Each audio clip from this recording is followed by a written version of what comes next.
Bonsoir. Bonsoir Alexandre Pasta, bonsoir à tous. Bienvenue dans votre best-of de la semaine. Ensemble, nous allons passer en revue l'actualité de ces 7 derniers jours avec les meilleurs extraits des invités de nos JT. Une semaine marquée par la performance historique de la Roca Team qui s'est qualifiée pour le Final Four d'Euroleague, les commémorations du 8 mai, les grands prix qui lancent la saison touristique en principauté ou encore le pouvoir des plantes auront été évoqués dans nos différentes éditions, tout comme les futurs projets de la Société des Bains de Mer ou encore le salon Top Mark. Sans plus attendre, voici le best-of de la semaine. Il est préparé ce soir par Sébastien Mésadry. Écoutez, ce sont 3 mois passionnants où j'ai découvert une très belle et très grande entreprise avec énormément de personnes de qualité dans des métiers très différents, très diversifiés.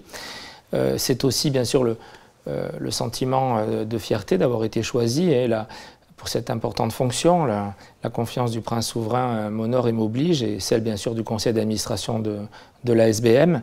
Donc voilà, je vais essayer d'apporter aussi à cette grande maison qui a une si belle histoire, on en parlera sans doute un peu aujourd'hui, apporter aussi mon management un peu plus personnel avec les recettes que j'ai appliquées dans mes anciennes fonctions, l'écoute, la volonté que l'humain, bien sûr, ait une place très importante. On ne réussira que si tous les collaborateurs, toutes les collaboratrices sont impliqués.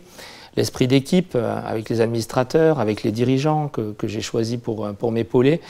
Et puis, bien sûr, toujours du pragmatisme, parce que je n'oublie pas qu'on est dans une société commerciale et nous avons aussi, bien sûr, à rechercher l'excellence et les meilleurs résultats. Ce sont les objectifs donc, que je me suis fixé. J'étais un peu triste d'imaginer la salle des étoiles ouverte seulement 7 ou 8 fois cet été pour les grands concerts. Donc j'ai souhaité qu'on l'ouvre tout le mois d'août.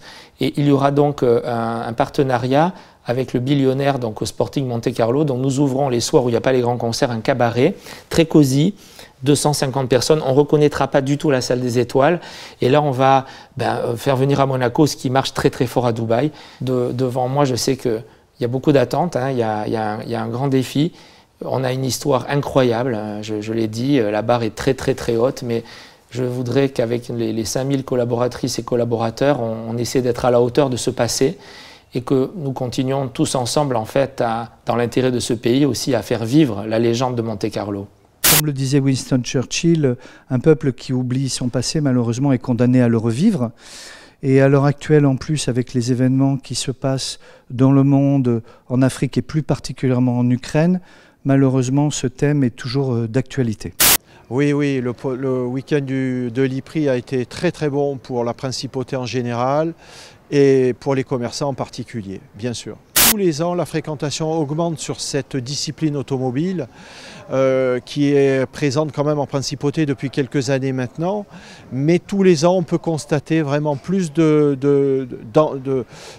popularité pour cette discipline. Il y a eu, pour votre information, plus de 20 000 e-fans qui sont venus en principauté pour assister le samedi au Grand Prix électrique. Plus de 20 000 personnes. On peut vraiment ressentir depuis le début de l'année un nouvel élan sur le Rocher. Il faut quand même souligner que le Rocher reste un pôle touristique très attractif pour le tourisme. Pourquoi? Il y a évidemment la maison souveraine, il y a le palais, nous avons évidemment le musée océanographique et en priorité, les gens veulent voir ça. Après, ils tournent sur Monaco, ils vont à la Condamine, ils montent voir le casino. Mais le Rocher reste évidemment un pôle très très important pour la principauté et pour son tourisme. Oui, le pari est réussi. Enfin, je suis toujours en train de repousser avec les équipes les limites, mais jusqu'à présent, nous sommes vraiment très heureux de cette 18e édition de Top Mark qui sera encore plus forte, plus imposante que l'année dernière. Et effectivement, comme vous l'avez dit, le Covid est passé par là, ça n'a pas été facile de rebondir.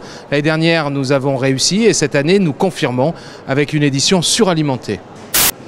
Ah oui, alors là, nous sommes vraiment très heureux d'accueillir Venturi, cette société monégasque qui viendra présenter en avant-première son module lunaire qui partira en 2026 avec SpaceX sur la Lune. Donc c'est un module qui sera dévoilé en avant-première mondiale, donc on pourra venir le voir en principauté et ce modèle-là partira sur la Lune en 2026. Donc nous en sommes très fiers chez Top Mark. Je vois bien en ce moment. Justement, depuis cette pandémie, beaucoup de personnes ont ce besoin de retrouver une certaine forme d'énergie, de retrouver le sommeil, de retrouver du peps. Et on va toujours tomber très souvent dans du curcuma, dans du gingembre, dans ce genre de choses-là. Pour avoir une meilleure circulation sanguine, on va prendre de l'ortie.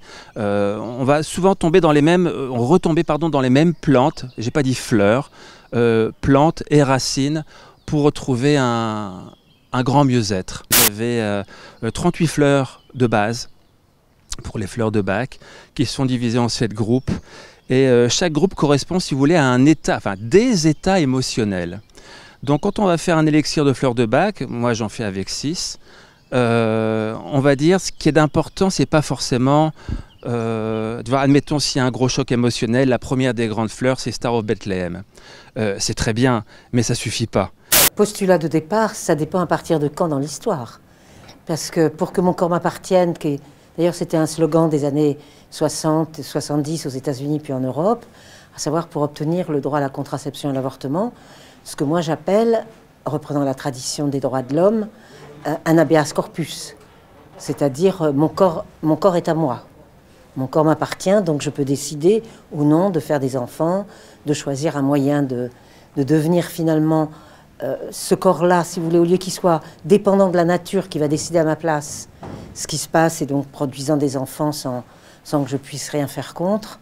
Là, je vais maintenant, comme telle la révolution copernicienne, devenir moi, celle qui décide pour la nature que je suis. Ouais, c'était très émouvant pour plusieurs raisons, parce que j'avais beaucoup de proches dans la salle. Je crois que c'est la première fois que je joue devant autant de proches. À la fin, en partant de scène, à chaque rang, il y avait quelqu'un que je connaissais, donc c'était assez émouvant. Et aussi parce que j'ai commencé le théâtre il y a 10 ans. Quasi jour pour jour, et je crois qu'il y a un mois, enfin cette présentation, j'ai fait une présentation de fin d'année parce que j'étais à l'Académie Régnier 3 et on a fait une présentation dans ce même théâtre il y a 10 ans et c'était un Shakespeare et je reviens 10 ans après avec un Shakespeare, donc c'était assez émouvant.